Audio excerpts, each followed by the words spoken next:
Good morning बच्चों, कैसे हैं आप लोग? बढ़िया।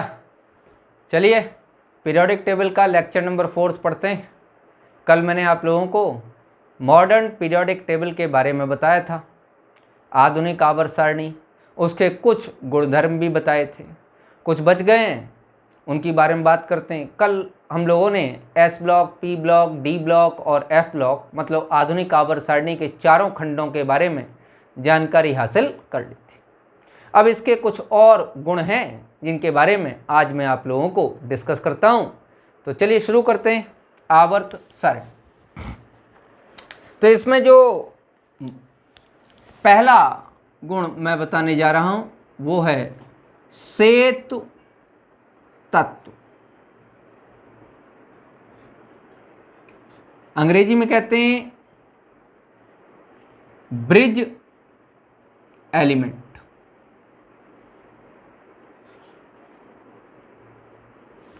क्या होता है सेतु तत्व? देखिए, कुछ तत्व अपने वर्ग के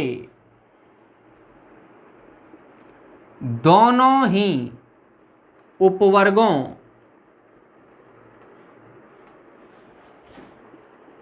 ए और बी के साथ समानता प्रदर्शित करते हैं। समानता प्रदर्शित करते हैं। ये तत्व सेतु तत्व कहलाते हैं। एक सेतु बन गया ना। देखिए कैसे, जैसे सेकंड वर्ग ले लीजिए, तो सेकंड वर्ग में दो उपवर्ग आ जाएंगे आपके। एक आ जाएगा सेकंड ए, एक आ जाएगा सेकंड बी। सेकंड ए में B E, M G, C A, S R, B A, R A. Second B में जिंक, कैडमियम, मरकरी। इसमें होता क्या है कि जो मैग्नीशियम है, ध्यान दीजिएगा, ये जो मैग्नीशियम है ये सेकंड ए और सेकंड बी दोनों ही उपवर्गों के साथ समानता प्रदर्शित कर रहा है। ये जब दोनों ही उपवर्गों के साथ समानता प्रदर्शित कर रहा है तो यह तत्व दोनों ही उपवर्गों के बीच में सेतु का कार्य कर रहा है। तो यहां पर मैग्नीशियम क्या है? सेतु तत्व। इसमें एक बात इंपॉर्टेंट है, ध्यान दीजिएगा कि यह गुण सेकंड व थर्ड आवर्त के सदस्य ही प्रदर्शित करते हैं।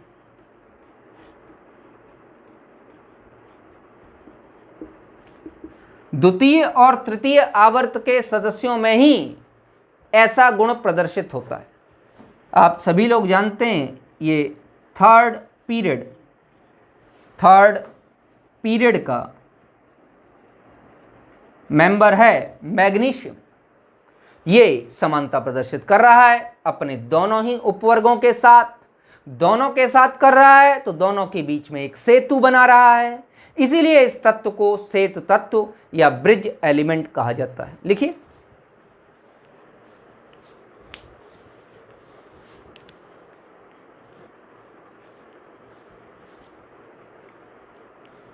चलिए आगे बढ़ते हैं।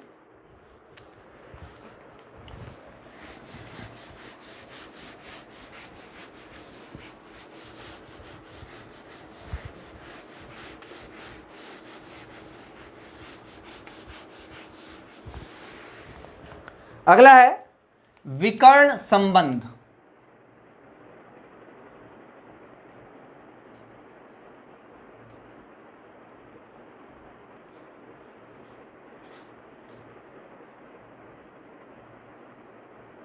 Diagonal relationship.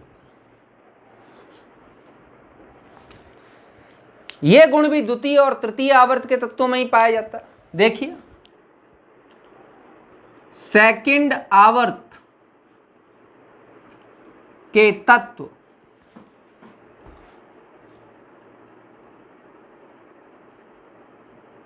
थर्ड आवर्त के तत्वों के साथ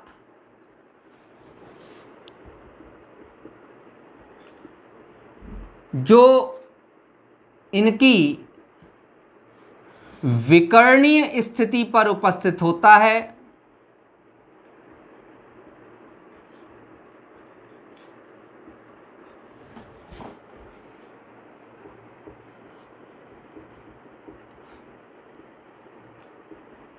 गुणों में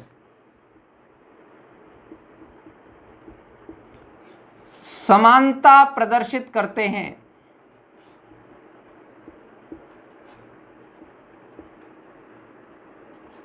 यह गुण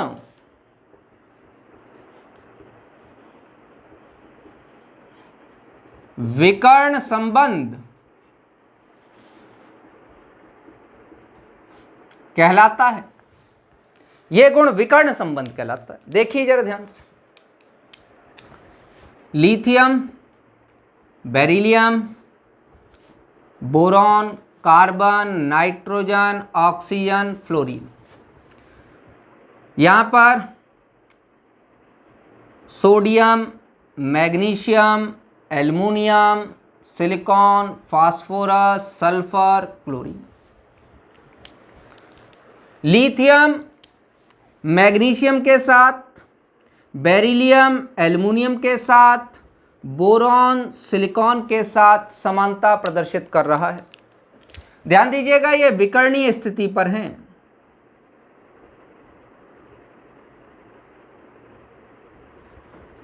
ये विकर्णीय स्थिति पर उपस्थित हैं।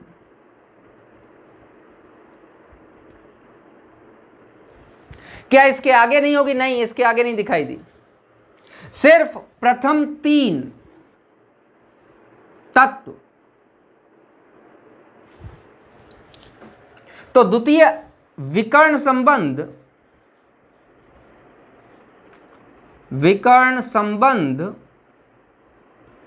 सिर्फ प्रथम तीन तत्व ही प्रदर्शित करते हैं। कहने का मतलब द्वितीय आवर्त के अन्य तत्वों में विकर्ण संबंध प्रदर्शित नहीं होता। तो विकर्ण संबंध में क्या है कि जो लिथियम के साथ विकर्णीय व्यवस्था पर है, उसके साथ वो गुणों में समानता प्रदर्शित करेगा। उदाहरण के लिए, लिथियम और मैग्नीशियम दोनों के हाइड्रोक्साइड जो है वो क्षारीय हैं, लेकिन उतने अच्छे क्षार नहीं हैं जितने नीचे वाले हैं। लिथियम और मैग्नीशियम दोनों ही जो है नाइट्रोजन के साथ क्रिया करके नाइट्राइट बनाने की प्रवृत्ति रखते हैं, जबकि एल्कली मेटल्स में और कोई भी तत्व नाइट्राइट नहीं बनाता। तो मैग्नीशियम और लिथियम इन दोनों के गुणधर्म समानता प्रदर्शित करते हैं और मैग्नीशियम लिथियम के सापेक्ष विकर्णीय व्यवस्था को ग्रहण करता है, इसलिए इस संबंध को विकर्ण संबंध कहा जाता है। लिखिए,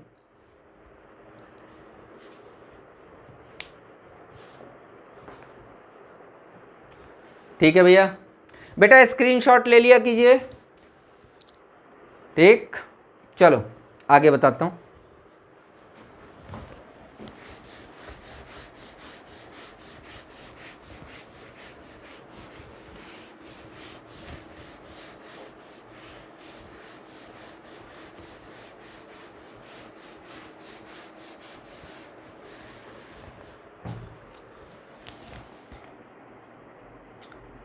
हाइड्रोजन को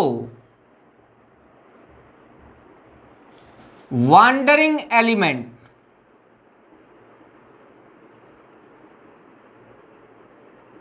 कहा जाता है। क्यों? क्योंकि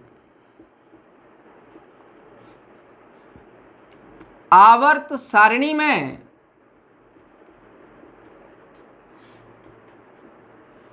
इसे फर्स्ट ए व सेवेंथ ए दोनों ही उपवर्गों में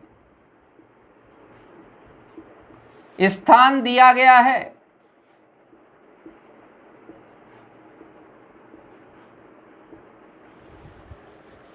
फर्स्ट ए एल्कली मेटल और सेवेंथ ए हैलोजन दोनों ही उपवर्गों में हाइड्रोजन को स्थान दिया गया है और हाइड्रोजन को वांडरिंग, वांडरिंग मतलब घूमता फिरता, जो घूम फिर रहा है उसे वांडरिंग कहते हैं, घूमने फिरने वाला तत्व है ये।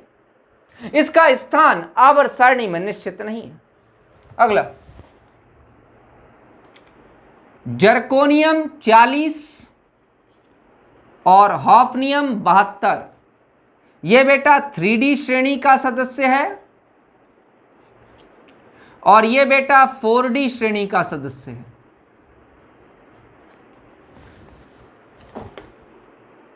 ये जुड़वा धातु, ट्विन एलिमेंट्स, जुड़वा तत्व, ट्विन मेटल्स, जुड़वा धातु कहलाते हैं।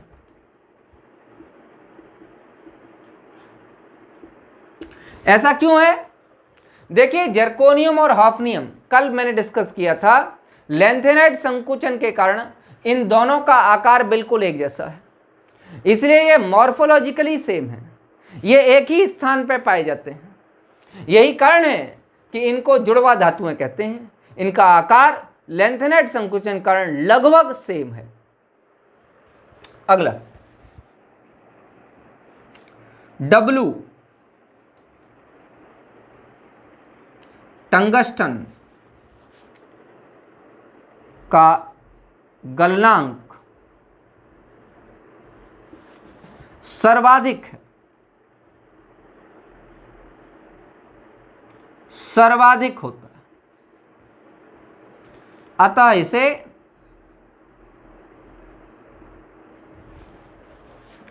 बल्ब फिलामेंट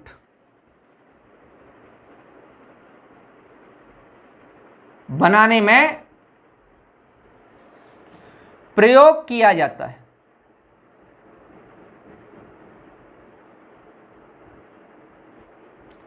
करीबन 3000 डिग्री सेंटीग्रेड के आसपास टंगस्टन का गलनांक है और इसका गलनांक सर्वाधिक है। यही कारण है कि इसको बल्ब फिलामेंट बनाने के लिए प्रयोग में लाते हैं। अगला ऑस्मियम और इरिडियम, OS और IR सर्वाधिक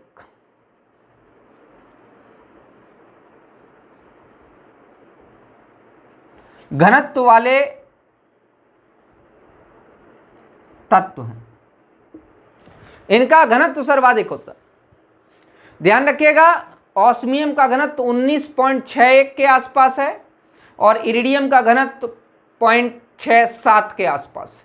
मतलब इरिडियम का घनत्व ऑस्मियम के घनत्व से थोड़ा सा ज़्यादा है, लेकिन हाँ, इन दोनों को लगभग समान माना जाता है। इतना बहुत स्लाइट अंतर को बहुत ज़्यादा वरीयता नहीं दी जाती। तो ऑस्मियम इरिडियम सर्वाधिक घनत्व वाली धातुएं हैं। इन तत्वों का घनत्व आवर्त सारणी में सर्वाधिक माना गया है। अगला Ra रेडियम,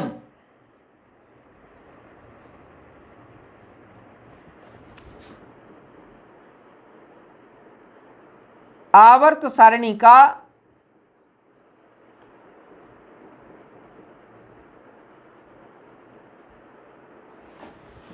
सर्वाधिक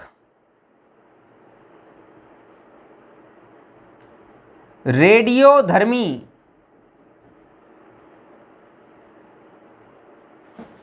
तत्व है।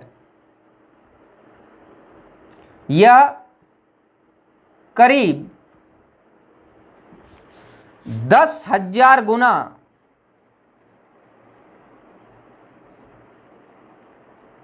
अधिक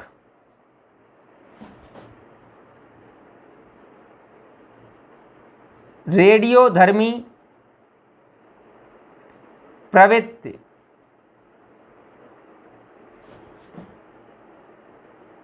ऐसे लिखो, यह करीब यूरेनियम से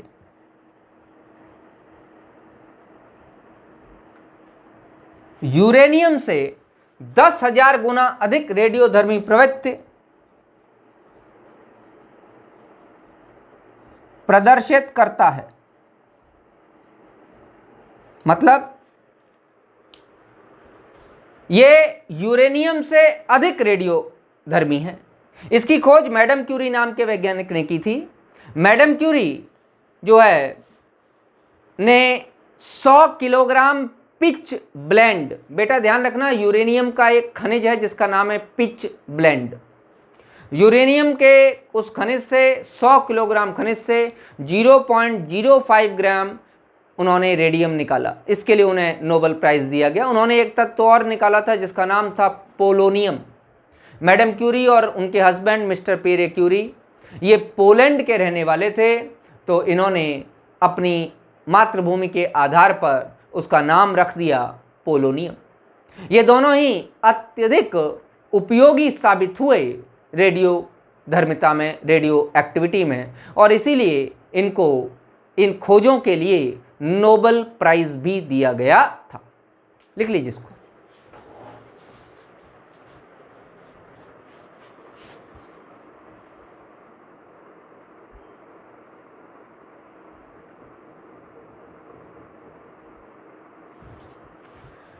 चलो बच्चे, ले लिया आपने स्क्रीनशॉट।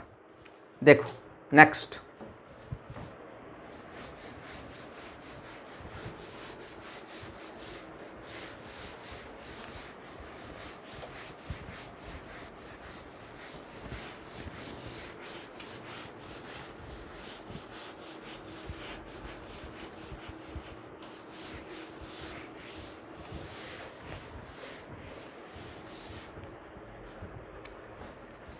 बेटा एक दो पॉइंट मैं आपको पहले भी बता चुका हूं, लिखा देता हूं।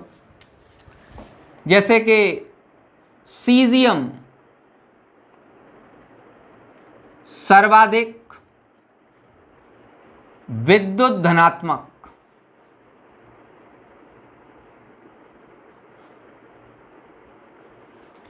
फ्लोरीन सर्वाधिक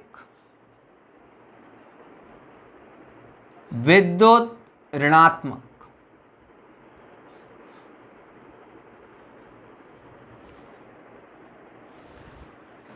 ठीक है, ये कुछ इसके पॉइंट्स। अब आता है आधुनिक आवर्त सारणी के दोष, क्या प्रॉब्लम्स थी। तो आधुनिक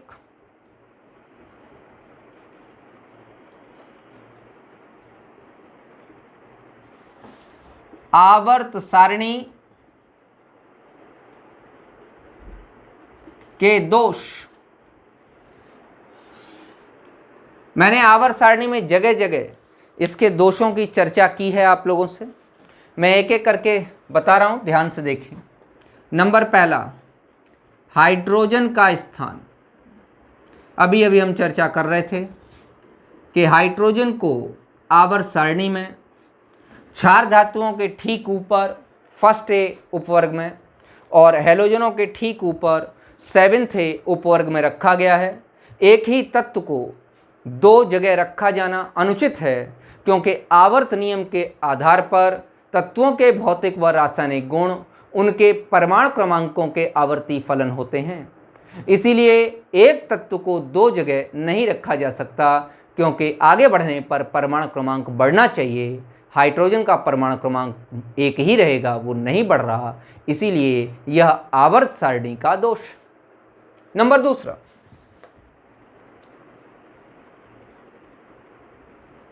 हीलियम का स्थान। यह भी मैंने कल डिस्कस किया था आप लोगों से। हीलियम का स्थान, हीलियम को पी ब्लॉक में रखा गया है, जबकि इसका इसका इलेक्ट्रॉनिक विन्यास NS2 है। अंतिम इलेक्ट्रॉन S उपकोष में जा रहा है, फिर भी इसे नोबल गैस P ब्लॉक में रखा गया। जिस तत्व का अंतिम इलेक्ट्रॉन S उपकोष में जाता है, उस तत्व को S ब्लॉक में जगह दी जानी चाहिए, लेकिन वैज्ञानिकों ने कहा कि ये अक्रिय गैसों के साथ समानता प्रदर्शित करता है, इसलिए इसे पी ब्लॉक में रखा जाएगा। ऐसा करने से आवर्त सारणी में एक दोष उत्पन्न हो गया। आवर्त सारणी का क्रम तो सही हो गया, लेकिन आवर्त सारणी में एक नया दोष उत्पन्न हो गया। और नंबर थर्ड,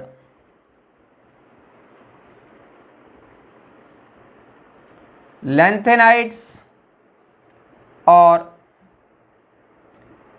एक्टिनाइड्स का स्थान। आपको मालूम है सीरियम 58 से लेकर ल्यूटियम 71 और थोरियम 90 से लेकर लॉरेंशियम 103 तक के तत्वों को 14 इन तत्वों को आवर्त सारणी के बाहर रखा गया है, जिसको एफ ब्लॉक कहते हैं। किसी भी तत्व को आवर्त सारणी के बाहर रखना स्वयं में आवर्त सारणी में एक दोष है। तो वैज्ञानिक कहता है आज की आधुनिक आवर्त सारणी में अभी यह दोष उपलब्ध है। लिखिए,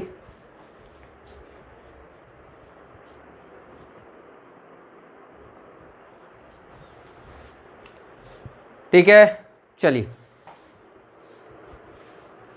आगे बढ़िए।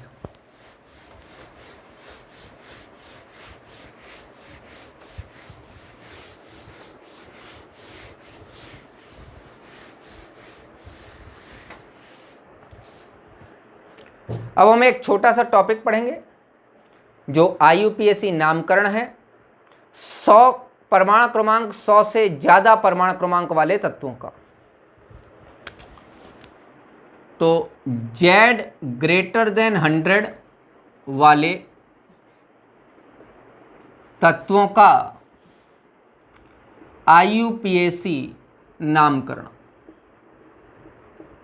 5 मिनट का टॉपिक है, इसको पढ़ लीजिए। इससे कभी कभी सवाल आता है बेटा 0 1 2 3 4 5 6 7 8 9, उन्होंने 0 को कहा नील, इसको अन, इसको बाई, इसको ट्राई, इसको क्वाड, 5 को पेंट, 6 को हैग्स, 7 को सेप्ट, 8 को ऑक्ट और 9 को इन, ये नाम दिए। अब मान लीजिए हमको 102 देना है, तो एक को क्या कहते हैं अन, अन का ले लिया यू। 0 को क्या कहते हैं नील, नील का ले लिया एन। और 2 को क्या कहते हैं बाई, बाई का ले लिया बी, UNB हो गया। नाम हो गया अन नील बाइयम। मुझे 107 का करना है, तो बताइए क्या हो जाएगा। पहले को कहते हैं यू अन, 0 को कहते हैं नील और 7 को कहते हैं सेप्ट, तो S, तो नाम हो जाएगा अन नील सेप्टियम। समझ बात आ गई। अगला मुझे 111 का करना है, तो क्या नाम हो जाएगा UUU, अन अन अनियम। मुझे 118 का करना है, या 112 कर लो पहले, UUB। 112 इसलिए क्योंकि मैंने लिखा था पीरियोडिक टेबल में UUB, ठीक है ना, वो यहां पर आ गया 112। क्या हो जाएगा अन अन बाइयम। 118 का करना है, कर लो UUO, अन अन ऑक्टियम।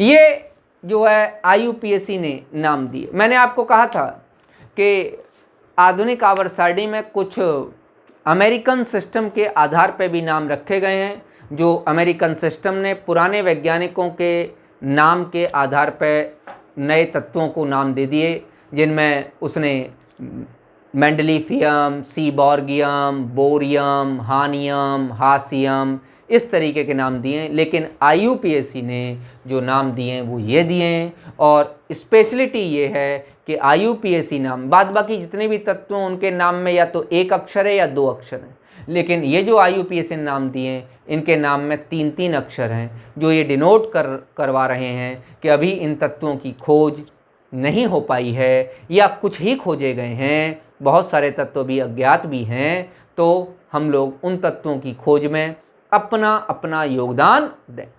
देखिए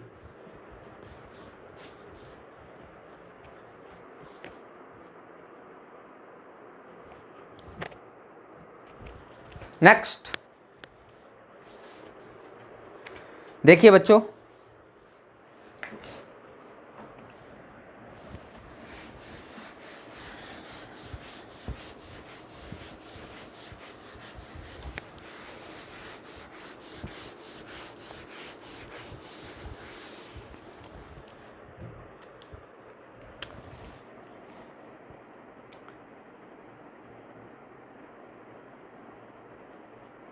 तत्वों के लिए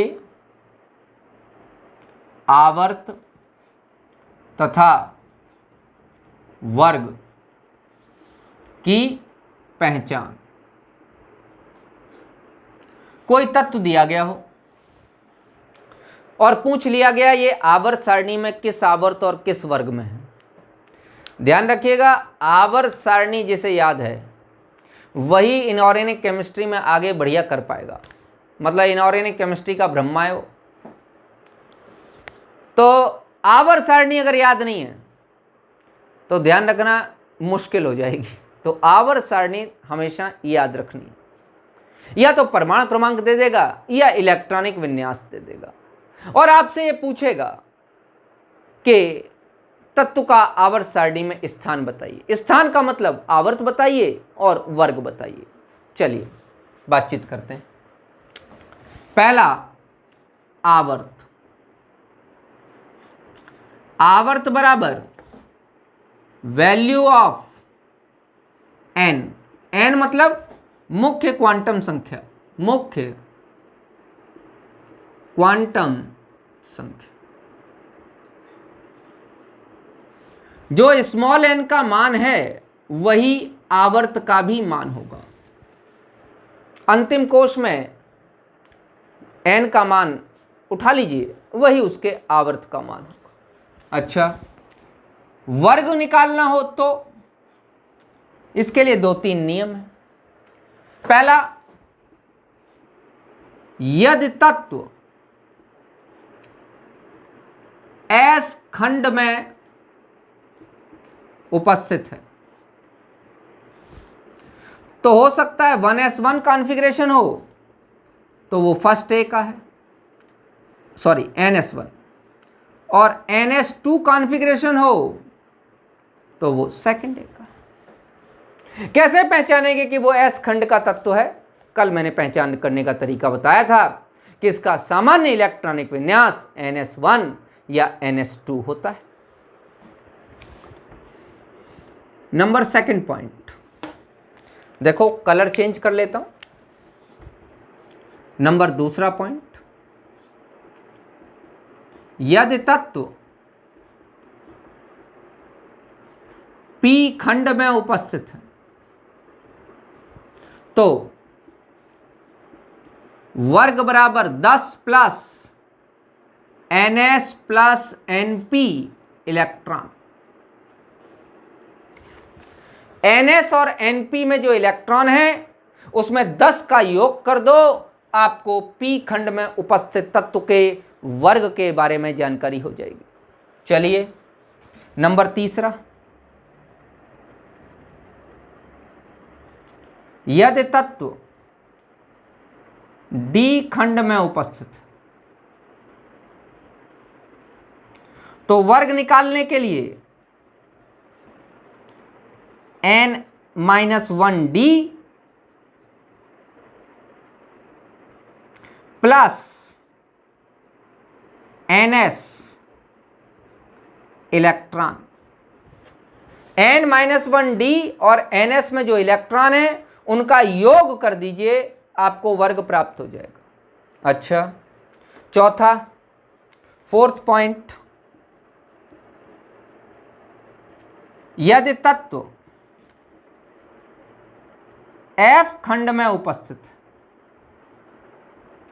मैं कई बार लिख चुका हूं एफ खंड को, अब आपको याद कर लेना चाहिए, याद करना भी पड़ेगा। सीरियम 58 से ल्यूटियम 71 और थोरियम 90 से लॉरेंशियम 103। इसका आवर्त है छठा आवर्त और तीसरा वर्ग। इसका आवर्त है सातवां आवर्त एक्टिनाइड्स का और वर्ग वही रहेगा तीसरा वर्ग। कल भी बताया था मैंने आपको, तीसरा वर्ग आवर्त सारणी का सबसे बड़ा वर्ग है जिसमें 32 तत्व उपस्थित होते हैं।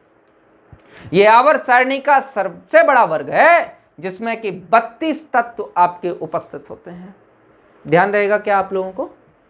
लिख लीजिए, फिर मैं एक आध दो सवाल कराता हूं आपको बेटा।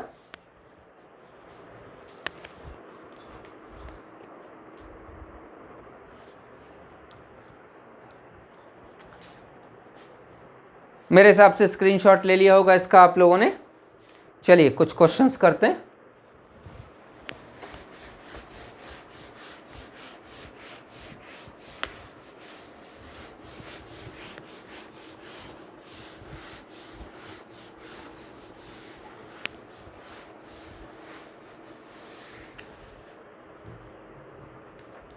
देखिए, पहले कह दिया जाए scandium 21 1s2 2s2 2p6 3s2 3p6 3d1 4s2। ध्यान दीजिएगा, यहां पर 21 है, 4s2 3d1। 3d बाद में भरा जाएगा क्योंकि 3d का n+l ज्यादा है, इसकी ऊर्जा ज्यादा है, तो ये बाद में भरा जाएगा। सबसे पहले यह ज्ञात करना है यह किस खंड का तत्व है। n-1d इनकम्प्लीटली फिल्ड है, यह d खंड का तत्व है। कोई गलती से इसे s खंड का मत मान लेना कि 4s2 है, अंतिम इलेक्ट्रॉन s में नहीं, अंतिम इलेक्ट्रॉन s में नहीं, अंतिम इलेक्ट्रॉन तो 3d में, अंतिम इलेक्ट्रॉन यहां s में नहीं। चलिए भाई बात करते हैं। तो इसके लिए आवर्त निकालना है, पीरियड। तो n का मान 4 है, लास्ट सेल में n का मान 4 है, सर्वाधिक यही है, तो n का सर्वाधिक मान ही पीरियड होता है। तो ये फोर्थ पीरियड का एलिमेंट है, फोर्थ पीरियड, चतुर्थ आवर्त। ठीक है, अब हम ये डी ब्लॉक का एलिमेंट है, ये भी हमको मालूम हो गया कि डी ब्लॉक का है। तो डी ब्लॉक के लिए वर्ग निकालने के लिए क्या काम करें? मैंने क्या बताया, n-1d और ns इलेक्ट्रॉन, इन दोनों को जोड़ दीजिए। n-1d में 1 इलेक्ट्रॉन है, ns में 2 इलेक्ट्रॉन है, तो 1 + 2 that is equal to third वर्ग। तीसरा वर्ग है और चतुर्थ आवर्त है। समझ में आता रही है? चलिए दूसरा केस, मैं मान लूं सिल्वर के लिए पीरियड प्लस ग्रुप नंबर ज्ञात करो, ऐसा कोई क्वेश्चन आपसे कहते हैं कि आपको चांदी कहां रखा है ये ज्ञात करना है। तो बेटा आपको आवर्त सारणी की थोड़ी बहुत नॉलेज होनी चाहिए, डायरेक्ट ऐसे नहीं निकाल पाओगे। सोचो इसमें यह भी कह दिया गया कि चांदी का परमाणु क्रमांक भी बताओ, चांदी का Z परमाणु क्रमांक भी बताओ, तो बड़ी आपके लिए दिक्कत हो जाएगी। तो थोड़ा सा पीरियोडिक टेबल याद रखनी पड़ेगी। देखो जरा ध्यान से, पीरियोडिक टेबल में एक वर्ग है जिसे कहते हैं सिक्का धातु, यह भी याद कर लेना। सिक्का धातु, कॉपर, सिल्वर, गोल्ड। पुराने जमाने में इससे सिक्के बनाए जाते थे।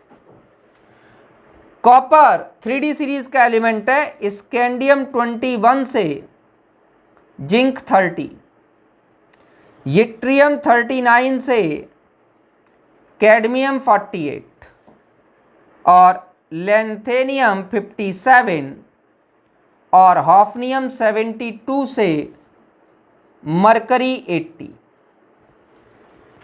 अब कोई दिक्कत होगी क्या वर्ग और आवर्त निकालने में? कोई नहीं। आपको मालूम है आवर्त 4, आवर्त 5, आवर्त 6। तो सिल्वर ही तो पूछा गया है। परमाणु क्रमांक 47। तो पहली बात, परमाणु क्रमांक Z बराबर 47। पीरियड मतलब आवर्त, आवर्त कौन से आवर्त में? 5वें आवर्त में। अगर डी खंड याद है तो आराम से कर लेंगे। और क्या पूछा गया है? ग्रुप। ग्रुप कौन सा है इसका आपको मालूम है, ये 11वां है, ये 12वां है। तो अगर मैं ग्रुप नंबर पूछूं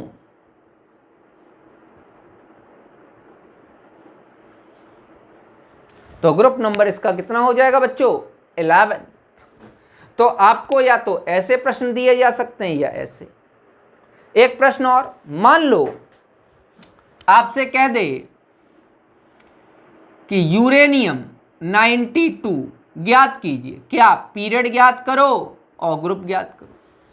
कर सकते हो क्या बेटे? इसके लिए आपको मैंने अभी बताया कि एफ खंड याद रखना पड़ेगा। हमको मालूम है एक्टेनियम 89 से रदरफोर्डियम 104 के बीच के 14 तत्व, थोरियम 90 से लॉरेंशियम 103 तक के तत्वों को 7वें आवर्त में और तीसरे वर्ग में स्थान दिया गया है आवर्त सारणी के बाहर। तो अब आप यूरेनियम 92 का इलेक्ट्रॉनिक विन्यास करने मत बैठ जाना, नहीं तो नहीं कर पाओगे। आपको ये याद होना चाहिए थोरियम 90 और लॉरेंशियम 103 के बीच में आएगा ये। तो अगर उसके बीच में आएगा तो पीरियड कौन सा हो जाएगा? 7th। ग्रुप कौन सा हो जाएगा? 3rd। क्यों हो जाएगा? क्योंकि ग्रुप तो कभी चेंज होता ही नहीं। किसके लिए? एफ ब्लॉक के लिए। एफ ब्लॉक हमेशा तीसरे वर्ग में पाए जाते। ये मैंने आज आप लोगों को तत्वों का IUPAC नामकरण 100 से ऊपर वालों का, पीरियोडिक टेबल के कुछ महत्वपूर्ण गुणधर्म कैरेक्टरिस्टिक प्रॉपर्टी और prediction of group and period, group और पीरियड किसी भी तत्व का आवर्त सारणी में स्थान निकालने का तरीका बताया। बेटे कल से हम लोग पीरियाडिक प्रॉपर्टीज़ के बारे में अध्ययन करेंगे, आवर्ती गुणधर्म। ठीक है, तब तक के लिए खुश रहिए। Good bye. लिख लीजिए इसको बेटा।